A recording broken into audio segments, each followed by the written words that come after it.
మీకు భుజం నొప్పి ఉంది, మోకాలు నొప్పి ఉంది, మడమ నొప్పి ఉంది, తుంటి నొప్పి ఉంది, మోగుచేయి నొప్పి ఉంది, దవడ నొప్పి ఉంది, మీరు ఏం చేస్తారు? డాక్టర్ దగ్గరికి వెళ్తారు, నొప్పి మందులు తీసుకుంటారు. దాని తర్వాత దాంతో తగ్గచ్చు, తగ్గకపోవచ్చు. తగ్గకపోతే ఇంకొన్ని రోజులు వాడతారు, ఇంకో రోజులు వాడినా తగ్గదు. తర్వాత ఏం చేస్తారు?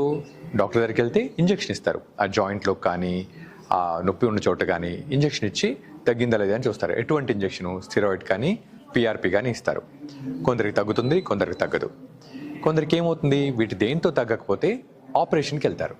కానీ ఇవేం వద్దు మనకు. ఎందుకు? నొప్పి మందులు లోపల జబ్బును బాగు చేయవు. స్టిరాయిడ్స్ కొంచెం టిష్యూ బాగవ్వకుండా చేస్తాయి.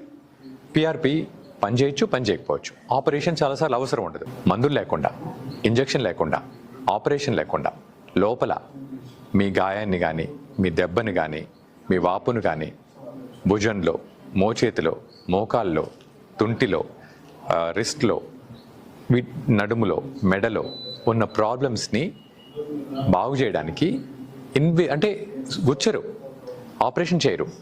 మనం చేసే టెక్నిక్స్తో, రోబోటిక్ లేజర్ కానీ, షాక్ వేవ్ థెరపీ కానీ, ఇవన్నీ వాడి బాగు చేయడానికి సొల్యూషన్ మేము ముందు